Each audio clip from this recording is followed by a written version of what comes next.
Puspuso na rin ang paghanda sa malalawigan para po sa undas. Nilinis at kinumpuni na ng ilang taga-Bataan ang mga nicho at musoleo ng kanilang mga mahal sa buhay, habang sa Lawag, Ilocos Norte naman isinagawa na ang pag-aalay ng pagkain sa mga yumao. Balita hatid ni Haji Rieta.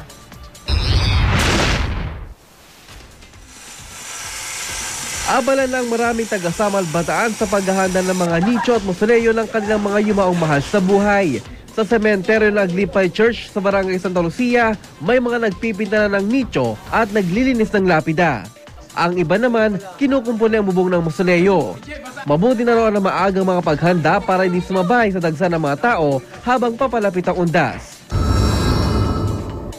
Sa Lawag City, Ilocos Norte, nagsagawa sa harap ng Kapitolyo ng maagang tradisyon ng pag-alala sa mga yumao.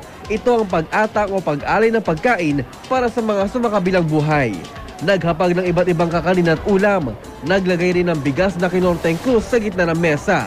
Meron ding inilagay na tabako.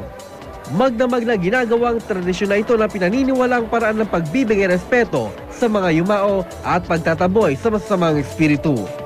Kasabay naman ito ang pagtitipon ng ilang batang Ilocano na naka-Halloween costume.